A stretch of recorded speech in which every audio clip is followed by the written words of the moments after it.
أعوذ بالله السميع العليم من الشيطان الرجيم. بسم الله الرحمن الرحيم. الحمد لله رب العالمين، والصلاة والسلام على أشرف الأنبياء وسيد المرسلين. Appuie là où il y a le feu là-bas.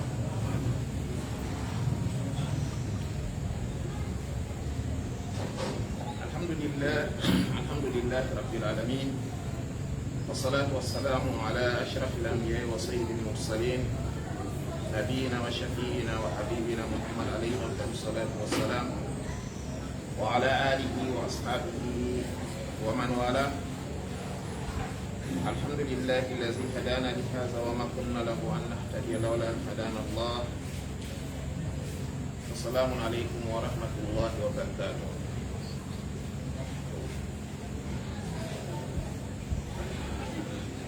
Chers frères, une fois de plus, assalamu alaikum wa rahmatullahi wa barakatuh. Alhamdulillah, nous remercions Allah le Très-Haut de nous avoir permis d'assister à la prière de Maghrib.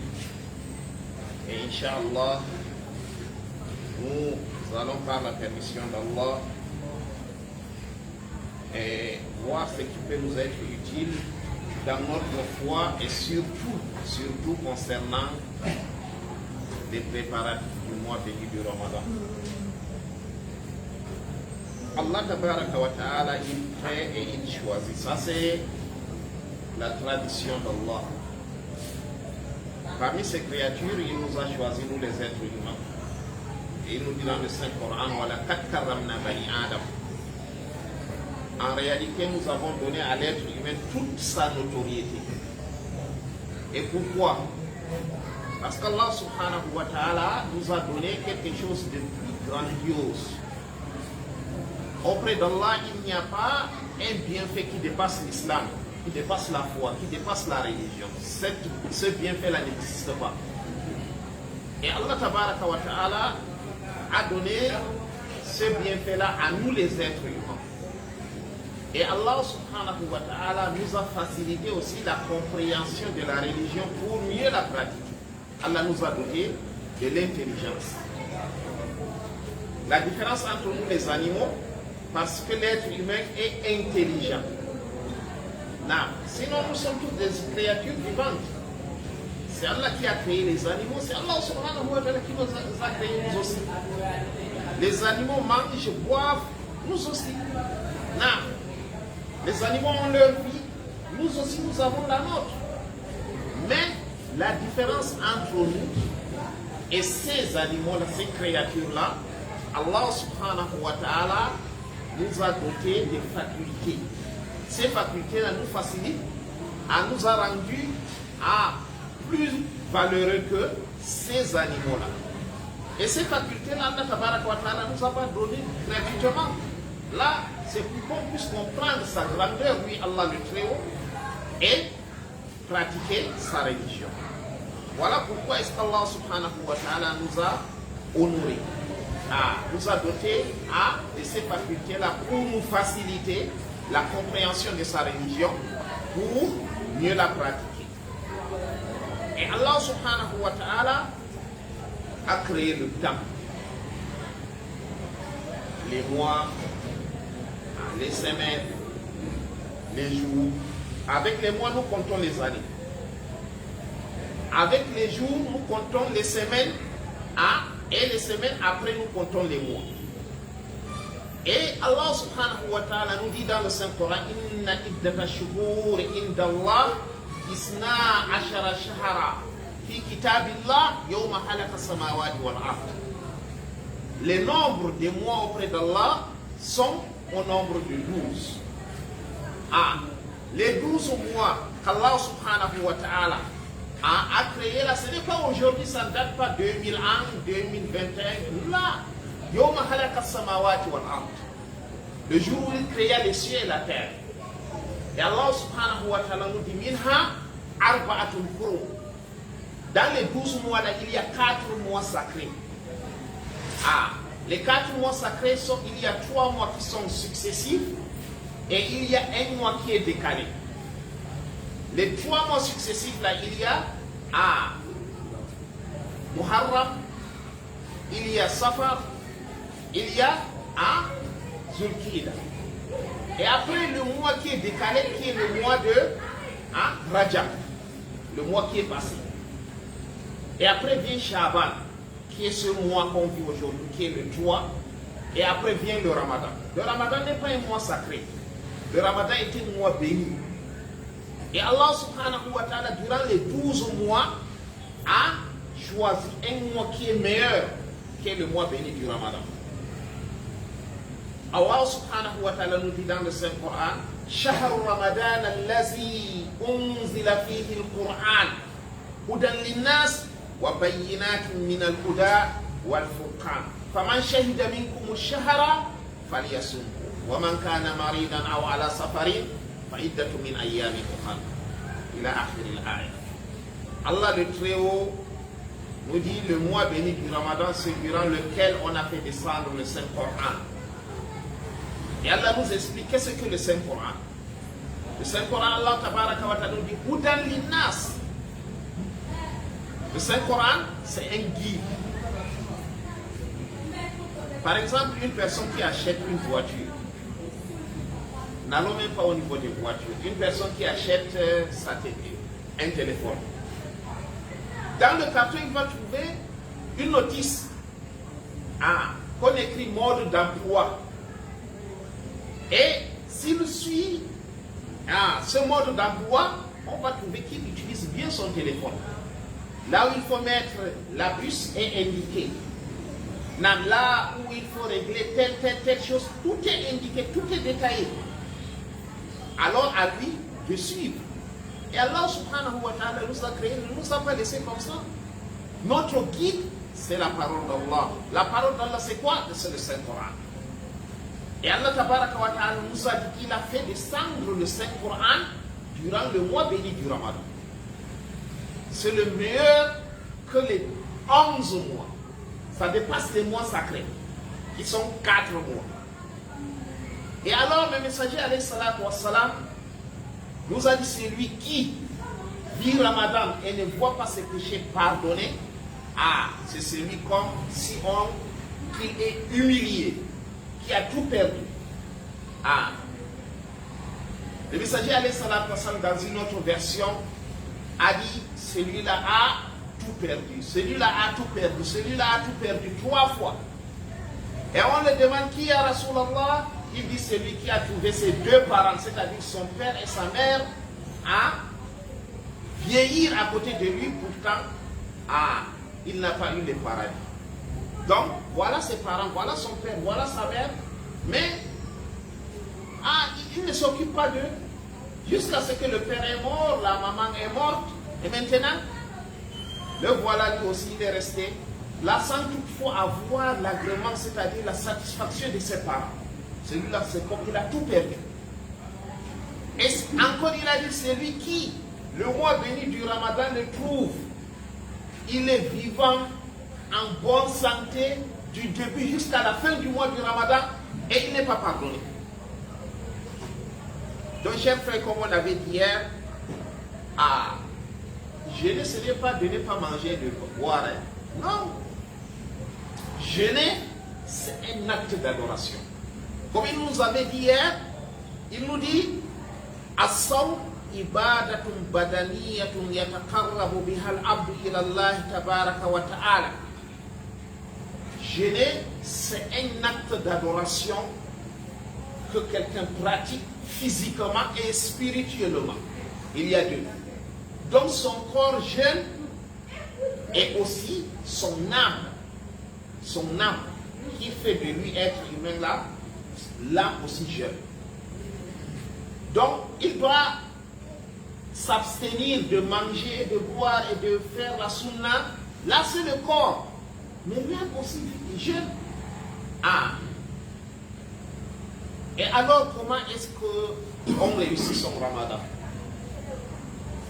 Le mois béni du Ramadan, chers frères, se prépare. Donc, avant Ramadan.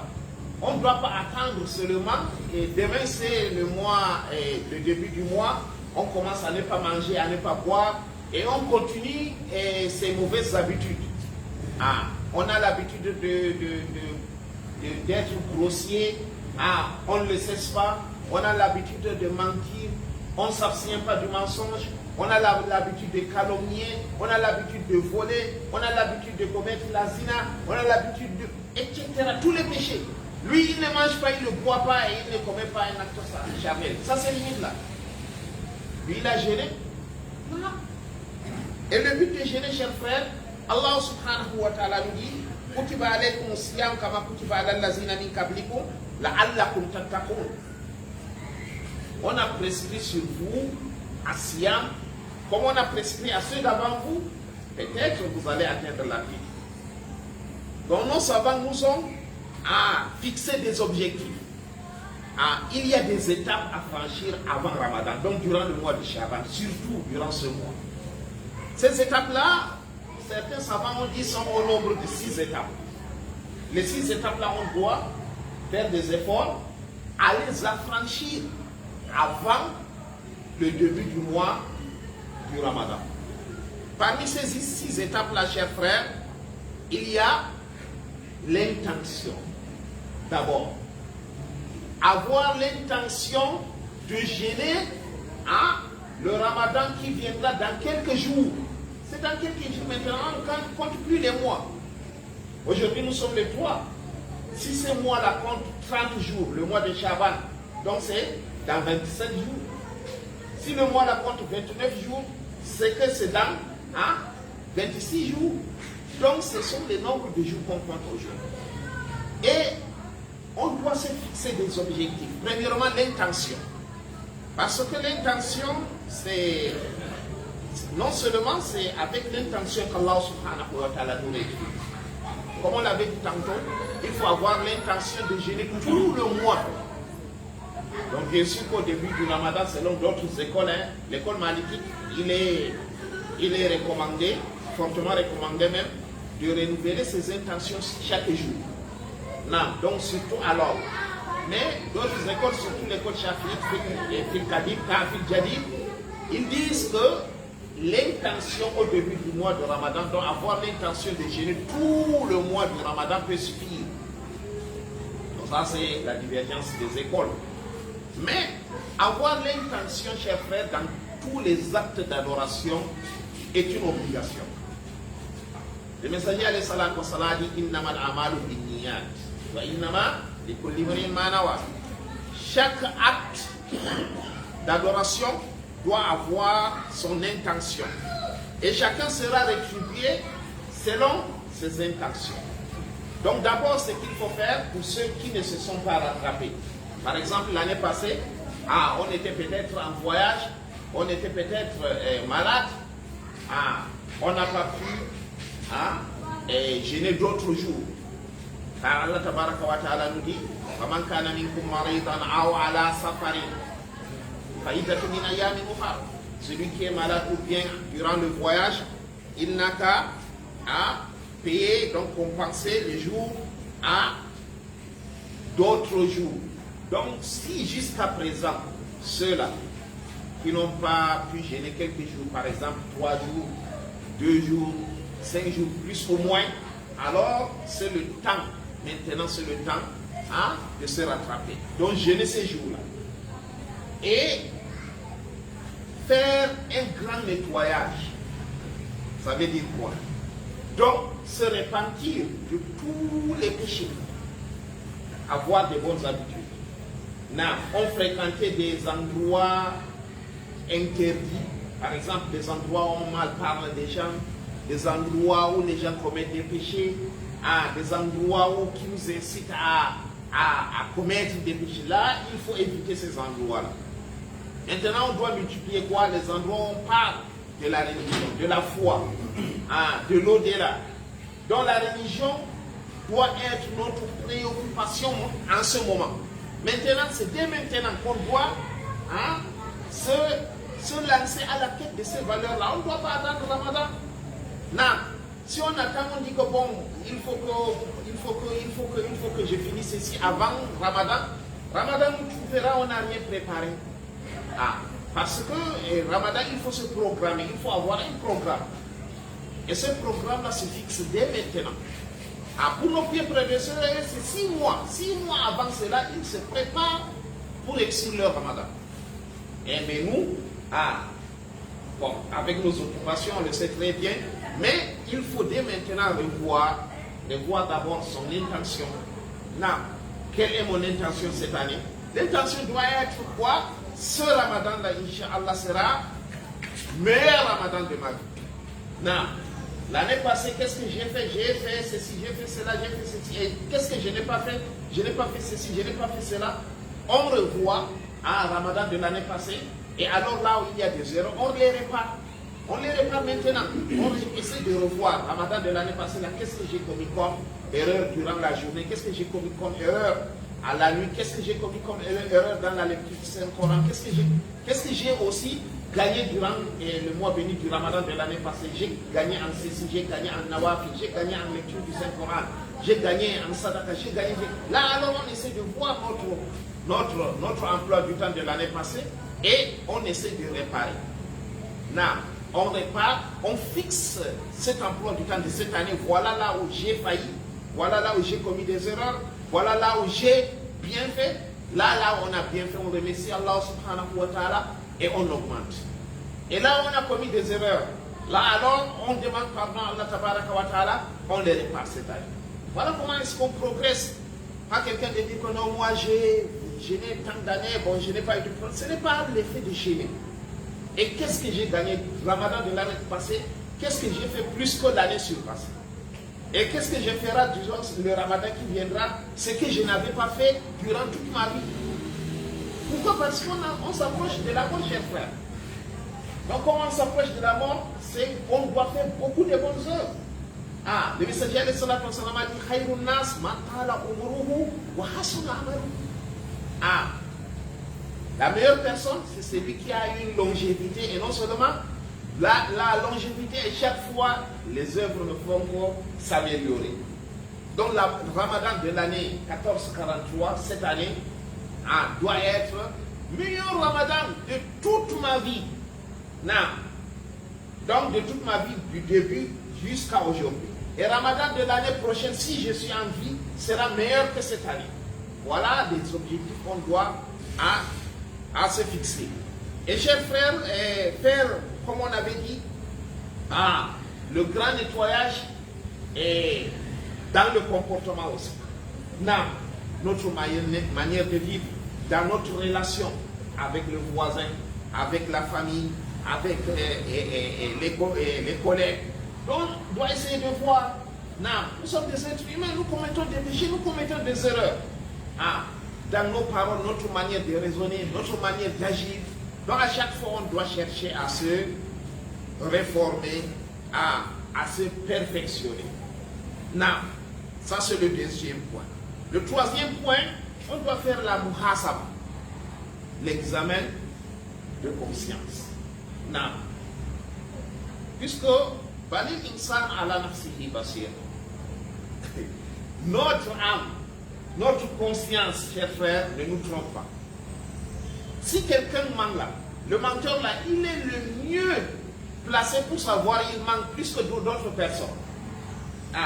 C'est comme ça aussi tous les péchés.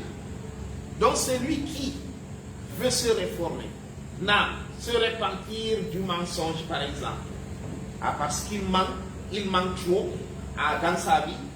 Donc il ne veut plus mentir maintenant, il veut être véridique. Pourquoi Allah tabaraka wa ta'ala dit fawailul lil mukazzibin. Malheur à ceux qui mentent. Wailun, c'est une fournaise parmi les fournaises de la Jahannam. Donc mentir, lui, son habitude c'est de mentir. Et voilà Ramadan qui arrive, et mentir, suffit de lui gâter tout son Ramadan. Donc il faut qu'il fasse le muhasabatun nafs. Maintenant, comment est-ce qu'il doit faire pour être véridique dans ses propos? On les cite en détail, Inch'Allah, après. Et il faut s'entraîner aussi à jeûner. Nous avions dit hier qu'il n'y a pas un mois en dehors du mois béni du Ramadan, que le messager alayhi salatu wa salam jeûnait plus dans sa vie que durant le mois de Shaban. Et le lundi et le jeudi, il jeûnait sallallahu alayhi wa sallam. Pourquoi il a dit, le lundi c'est le jour où il est né, c'est le jour où on l'a envoyé. Et coïncidence, là ce n'est pas lui qui a dit, c'est le jour où il est mort. Sallallahu alayhi wa sallam. Il est né un lundi, on l'a envoyé un lundi, raison pour laquelle il jeûne. Et il est mort, sallallahu alayhi wa sallam, un lundi. Donc le messager, alayhi salatu wa sallam, il a dit, c'est parce qu'on l'a envoyé le jour de lundi, raison pour laquelle il jeûne ce jour-là. Et il jeûne le jeudi parce que les œuvres des êtres humains, dans une autre version, sont exposées à Allah tabaraka wa ta'ala tous les lundis et le jeudi. Donc c'est comme pratique de jeudi et de vendredi, pardon, jusqu'à dimanche, jusqu'à lundi, sont exposés devant Allah tabaraka wa ta'ala les lundis. Et c'est comme pratique de mardi jusqu'à jeudi, sont exposés le jeudi. Raison pour laquelle il jeûne les lundis et les jeudis. Et il nous a recommandé de jeûner 3 jours chaque mois, dont le 13e à Yawmul Bid, le 13e, le 14e et le 15e. Mais si quelqu'un n'a pas l'habitude de jeûner, lui, c'est Ramadan à Ramadan. Beaucoup de gens, non, eux, c'est de Ramadan à Ramadan. Non, il faut s'entraîner. Raison pour laquelle, début du Ramadan, on trouve les gens menacés par le jeûne. Quelqu'un, début là, le premier jour, s'il jeûne, tu trouves, bon, il se trompe, il mange, il se trompe, il boit, parce qu'il n'a pas l'habitude de jeûner. Toute l'année, il ne jeûne pas. Il a l'habitude de manger, de boire. Et là, dès qu'il commence à jeûner, ça devient un autre problème. Il a mal à la tête. Si tu le trouves à partir d'Assar là, il est malade. Il est vraiment malheureux. Tu te demandes comment il est vraiment le jeûne là me menace. Oui, ça doit te menacer. Tu n'as pas l'habitude. Mais pour quelqu'un qui a l'habitude de jeûner, cher frère, lui, non. Parce qu'il a l'habitude. Donc il faut s'entraîner. Non. Jeûner sur tous ces jours-là. Bien sûr que bon, le messager alayhi salatu wa salam jeûnait sans toutefois jeûner tout le mois. D'autres savants nous ont dit qu'il est fortement recommandé de jeûner et d'arrêter de jeûner après 20 jours, disent d'autres. Et certains disent que donc, après 2 semaines, on doit arrêter de jeûner pour se préparer à jeûner le mois béni du Ramadan. Mais le messager alayhi salatu wa salam jeûnait plus durant le mois de Shaban. Et on l'a interrogé, pourquoi est-ce que tu jeûnes plus durant le mois de Shaban? Il a dit non, c'est un mois où la majorité des musulmans sont dans l'oubli. Parce que c'est entre un mois sacré et un mois béni. Ce mois de Shaban. C'est entre un mois sacré qui est le mois de Rajab et le mois béni du Ramadan. Donc la majorité des musulmans sont dans l'oubli. Et aussi faire ce qu'on appelle amujahada. Donc faire des efforts sur soi-même. Tu n'as pas l'habitude de lire le Coran chaque jour. Commence dès maintenant. Non. Commencer avec un juz, par exemple, 2 hizb. Tu peux commencer avec même 20 versets ou bien une page chaque jour. Après, tu augmentes 2 pages. Après, tu augmentes. Tu mets rubu hizb. Après, tu dis que bon, je finis un hizb. Après, tu dis que 4 fois, il y a certains qui finissent une fois. Donc, n'attendons pas le mois béni du Ramadan seulement pour dire que bon, j'ouvre mon Saint-Coran maintenant. Lire le Coran. Là, il faut faire les mujahada. Se lever la nuit aussi pour faire des prières nocturnes. Ne serait-ce que 2 rakats, cher frère. Comment est-ce que quelqu'un, dès qu'il tombe sur son lit, il ne se relève pas, sauf pour prier sur lui? Il faut se lever, même faire 2 rakats. Il ne faut pas entraîner. Non. Donc faire aussi beaucoup des actes de largesse, beaucoup des actes de bienfaisance, beaucoup des actes d'adoration. Multiplier ces actes d'adoration pour s'habituer. Pour s'habituer, pour chercher à se réformer. Peut-être avec cet effort qu'on fournit, comme dit Allah tabaraka wa ta'ala, وَالَّذِينَ جَاهَدُوا فِينَا لَنَهْدِيَنَّهُمْ سُبُلَنَا. Ceux qui font des efforts dans ma voie, certes je les guiderai sur le droit chemin. Allah tabaraka nous facilite, nous et les actes qu'on n'arrive pas à pratiquer, les actes d'adoration. On veut, mais on n'arrive pas. Là, Allah subhanahu wa ta'ala nous facilite. Beaucoup de gens ont été guidés, chers frères, durant le mois béni du Ramadan. Les restants de leur vie, on n'a pas le temps de les citer. Mais beaucoup de gens, des témoignages, à quelqu'un qui est basira. Donc il faut faire ce muhasabatun nafs, ce examen, ce grand nettoyage, et après faire ce muhasaba. Donc essayer de faire un examen de conscience, de revoir nos laxismes et non seulement nos manquements. Nous sommes des êtres humains. Là alors essayer de voir nos erreurs, nos fautes, et après essayer de effacer, demander à Allah tabaraka wa ta'ala pardon. Si c'est une personne qu'on a lésée, demander à cette personne-là, cher frère, vraiment je te demande pardon parce que j'étais lésé en telle chose. Il ne faut pas, nous sommes des êtres humains. Il suffit un tic seulement, quelqu'un tombe, c'est fini, il est mort. Et c'est fini. Non, il est mort. C'est fini. Il ne peut plus se rattraper. Donc il faut à chaque fois dire que si je meurs maintenant, maintenant si la mort m'arrive, je meurs. Il faut se dire ça. Parce qu'on n'a pas une garantie de dire que nous allons vivre longtemps. Ça, c'est Satan qui vient nous tromper. Non, pas encore. Voilà, peut-être que tu auras même 100 ans. Et oui, même après 100 ans.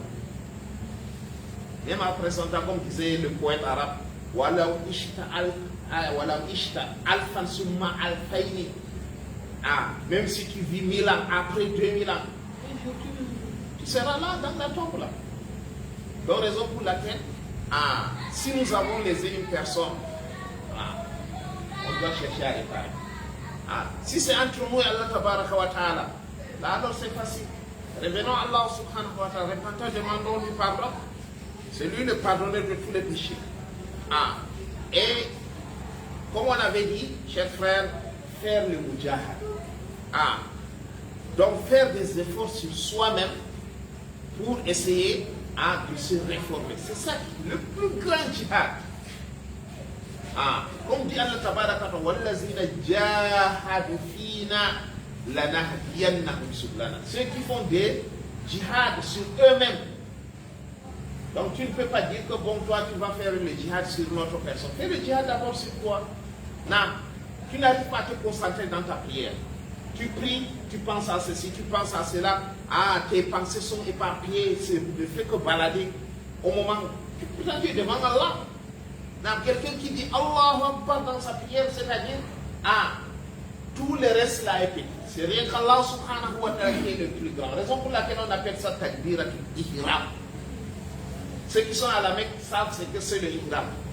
Être en état de sacralisation.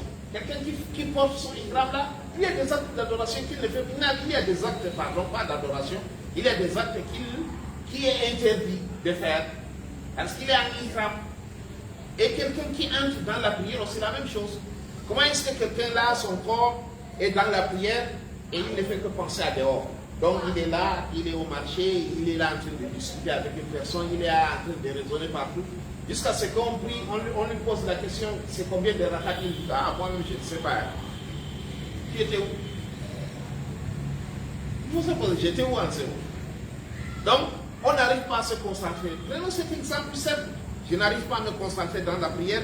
Oh Allah, comment est-ce que je peux avoir une prière avec crainte et dévotion? Ça, c'est un exemple. Ou bien, je ne suis pas à l'heure à la prière. Chaque jour, je suis derrière. Il y a des gens qui ont cette habitude-là. Toujours, toujours, tu vas le trouver derrière et dernier. Le messager a dit,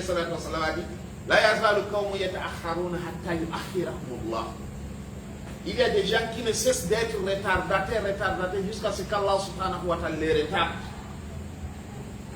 Fais des efforts.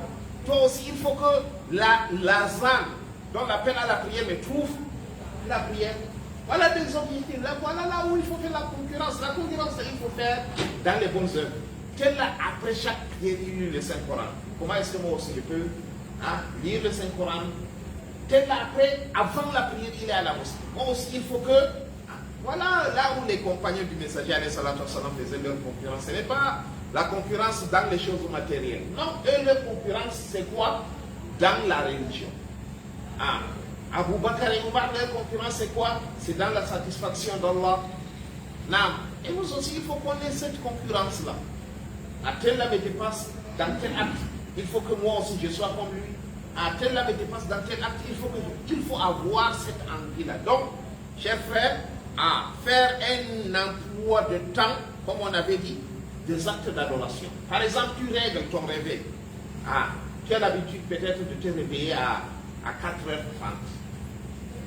Maintenant, règle à 4h. 30 minutes là ne va pas te tuer. Tu as l'habitude de te réveiller à 4h maintenant, mais à 3h30. Tu as l'habitude de te réveiller à 3h30, mais à 3h. Commençons de 3h seulement. À partir de 3h là, normalement, on devrait se lever. Puisque durant le mois béni, on va se lever. Pourquoi? Pour manger. Mais serait-ce que pour réveiller peut-être madame. Pour ceux qui ont des épouses, réveiller madame, on règle l'heure. Lève-toi, pas préparé. Toi, tu continues à dormir. Elle ramasse les récompenses. Mais elle part préparer, toi aussi, lève-toi faire des prières. Pourquoi ne pas l'aider? Si vous êtes à deux. S'il n'y a pas des enfants, tu peux l'aider. Ou bien, toi tu pars au restaurant, manger au restaurant, ça ce sont les jeunes véhiculaires. Tu te lèves à 3h ou bien 3h30. Mais, passe, ne serait-ce que si tu ne peux pas prier parce que vous êtes nombreux dans la chambre, il y a la mosquée. Passe, fais tes prières, tes nawafis. Concentre-toi, tu as des projets. Surtout toi les jeunes, tu as des projets. Et ces projets-là, nous ne sommes pas comme les mécréants, nous sommes des croyants, nous sommes des musulmans. Alors, si tu es musulman, il faut savoir que dans ta décision, ce que tu veux faire là, c'est avec la permission d'Allah. Donc, implore Allah subhanahu wa ta'ala. Donc, avoir un emploi de temps concernant les actes d'adoration. Là, c'est ce qu'il faut avoir, chers frères. Et au-delà aussi, maîtriser ce que c'est le jeûne. Voilà, on a un mois. Quelqu'un peut aller devant un savant, apprendre quels sont les actes obligatoires, quelles sont les conditions d'abord à remplir pour jeûner.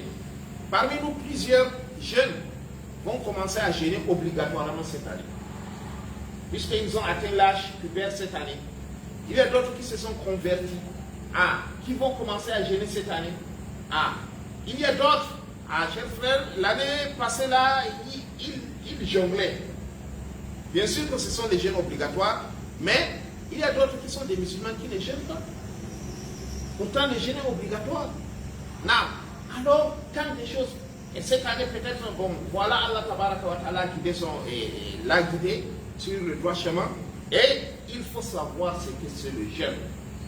Le jeûne a ses conditions, le jeûne a ses actes obligatoires, le jeûne a ses actes surérogatoires, le jeûne a ses actes blâmables. Et aussi, il y a des actes qui invalident complètement le jeûne. Non seulement il y a des actes qui invalident le jeûne, et il y a d'autres actes qui invalident le jeûne et qui imposent une expiation. Non seulement ça invalide le jeûne, mais quelqu'un doit expier. Expier, c'est-à-dire effacer le péché là. Donc, tant de choses, chers frères, qu'il faut savoir. Et tout cela, on a seulement quelques jours. Et dans quelques jours là, faisons des efforts. Faisons des efforts et il faut qu'on s'entraide. Il faut qu'on s'entraide. Il faut, si tu ne connais pas, demande à ton ami qui connaît. Ou bien demande à ceux qui font des prédications dans les mosquées. Ou bien il faut aller pour ceux qui ont l'habitude de faire des recherches sur le net. Aller sur le net, taper, demander, poser des questions. C'est ça. Donc chercher à avancer chaque jour. Il ne faut pas qu'on est là. Mais la science et la foi ne peuvent pas entrer dans le corps comme la maladie. C'est seule la maladie. Si tu es là, tu ne cherches pas, ça vient te trouver. Mais en dehors de cela, mais on cherche l'argent. Non, tu ne peux pas rester là, bras croisés, l'argent vient te trouver. C'est impossible. Il faut travailler. Et la foi là aussi, c'est la même chose. La connaissance aussi, c'est la même chose. On ne peut pas adorer Allah subhanahu wa ta'ala avec ignorance. Donc chaque acte d'adoration doit avoir sa maîtrise. Et la maîtrise d'acte d'adoration, c'est quoi? C'est la science. À la fois, on a déjà, alhamdoulilah, nous avons des bonnes intentions, nous avons cette intention de jeûner cette année. Mais il faut qu'on maîtrise ce que c'est le jeûne. Non. Donc, tant de choses, chers frères, qu'il faut focaliser. Et revenons sur les qualités du jeûne. Comme on l'avait dit hier, il y a le jeûne obligatoire et le jeûne surérogatoire. Le jeûne obligatoire est divisé en deux catégories. Il y a le jeûne du mois de Ramadan. Là, c'est pour tout le monde qui a la capacité de jeûner. Si nous parlons de la capacité de jeûner, ça veut dire quoi? Celui qui a atteint l'âge d'abord, l'âge pubère. Il est musulman, il jouit de toutes ses facultés mentales. Ça c'est la deuxième condition à remplir. Il a l'âge pubère, il jouit de toutes ses facultés mentales et il est sédentaire en bonne santé. Non seulement il est sédentaire et en bonne santé, donc sa santé lui permet de jeûner. Parce que le jeûneur et le voyageur, pardon, ne jeûne pas. C'est Allah tabaraka wa ta'ala qui nous a facilité. وَمَنْ كَانَ مِنْكُمْ مَرِيدًا أَوْ عَلَى سَفَرٍ. Allah tabaraka wa ta'ala, quiconque d'entre vous est malade ou bien durant son voyage, là ce sont les maladies qu'on espère une guérison. Mais il y a des personnes qui sont malades toute leur vie, des maladies incurables. Ils n'espèrent plus la guérison. Parlons surtout des diabétiques. Celui qui est diabétique, par exemple, avant de jeûner, il doit avoir conseil d'abord de son médecin. Parce que c'est inadmissible quelqu'un, soit disant que bon, il cherche la satisfaction d'Allah et ça l'attire, ça l'amène le courroux d'Allah par ignorance. Beaucoup de médecins se plaignent. Ils reçoivent durant le mois béni du Ramadan en urgence des personnes qui sont des diabétiques mais qui sont en hypoglycémie. Pourquoi? Parce que bon, non seulement ils ne mangent pas, on sait un diabétique, bon, ils doivent suivre un régime d'abord, ils doivent aussi normalement prendre leur traitement. Donc avec conseil des médecins, si le médecin te dit que non, toi là tu ne peux pas gêner, même s'il n'est pas musulman, alors tu ne dois pas gêner. Mais s'il voit, non tu peux gêner, mais voilà ce que tu dois faire, avec sa supervision, bien sûr, il est là, il contrôle, là il n'y a pas de problème. Mais la majorité, surtout pour ceux qui sont insulinodépendants, c'est impossible pour eux de gêner. Pourquoi? Parce qu'ils doivent prendre d'abord 3 repas par jour. Ce ne sont pas comme les repas que quelqu'un en bonne santé prend. Ce sont des repas qui sont très pauvres en glucides. Donc ils sont obligés de manger 3 repas par jour et prendre aussi leur insuline. Ça c'est autre chose. Mais tu es en bonne santé, tu es jeune, tu as atteint l'âge de jeûner, tu dois te préparer. Tu dois te préparer. Donc, est-ce que tu maîtrises ce que c'est le jeûne d'abord? Voilà la question que tu dois te poser. Si on te pose la question, on t'arrête, tape. Explique-nous ce que le jeûne. Tu arrives à détailler. Là, alhamdulillah. Donc, il faut organiser, même dans nos débats, amener ce sujet-là, parce que ça doit être le sujet de l'heure. Nous débattons, on entend en route des gens parler concernant la guerre qui se passe en Ukraine. Pourtant, si on demande à une personne, l'Ukraine là se trouve de quel côté, là, dans le monde, là, il n'arrivera même pas à nous soucier. Parce qu'il a vu à la télé, il a entendu les gens parler, lui aussi il développe sa part. Ça ne nous concerne pas d'abord. Nous, ce qui nous concerne, c'est notre problème. Allah Tabaraka wa Ta'ala ne va pas nous demander pourquoi est-ce que tu n'as pas parlé de l'Ukraine, la guerre qui se passe en Ukraine. Non, ça ne nous regarde pas. Ce qui nous regarde là, c'est notre religion, notre foi, ici. Donc, alors pour ceux qui vont débuter cette année, chers frères, alors à eux de faire plus des efforts. Et pour ceux qui ont l'habitude de jeûner dans leur vie, ils ont jeûné maintes fois, là alors, il faut réparer les erreurs du passé et se fixer des objectifs dans l'avenir, Inch'Allah. Cette année-là, voilà mes objectifs. Il ne faut pas seulement se focaliser sur le matériel seulement et oublier le spirituel. C'est le spirituel qui doit venir en première position. Comme on avait dit, il y a la deuxième catégorie du jeûne obligatoire il y a le vœu, ce qu'on appelle nazar. En Fulfulde, on appelle ça Togaïr. Si quelqu'un fait un vœu, il dit, oh Allah, si tu me protèges de telle chose, je vais gêner tel nombre de jours. Ou bien si tu me donnes telle chose, je vais gêner tel nombre de jours. Ou bien si tu donnes à telle personne telle chose, je vais gêner tel nombre de jours. Ou bien si tu protèges telle personne de telle chose, je vais gêner tel nombre de jours, il doit le gêner. Ça, c'est une obligation. Non. S'il ne gêne pas, il n'a pas la capacité de gêner, là, il doit nourrir. C'est comme quelqu'un qui n'a pas la capacité de gêner, mais il a les moyens de nourrir. Donc, il est malade, cette maladie-là, c'est une maladie incurable. Ou bien par la vieillesse aussi. Non, nous parlons de la maladie, mais il ne faut pas oublier des personnes âgées. Non, nous avons des personnes âgées qui n'arrivent pas à gêner. Par rapport à l'âge, là aussi, eux aussi, ils doivent nourrir. Chaque jour, nourrir un corps. Si par exemple, lui, ce qu'il mange par jour est 2000 francs. Prenons l'exemple. Là alors, chaque jour, il doit enlever 2000 francs donnés à un pauvre. Ça suffit. Non. Mais pour celui qui a la capacité de gêner parce qu'il était en voyage ou bien il était malade, même si c'est tout le mois qu'il était malade, il doit gêner un jour. Non.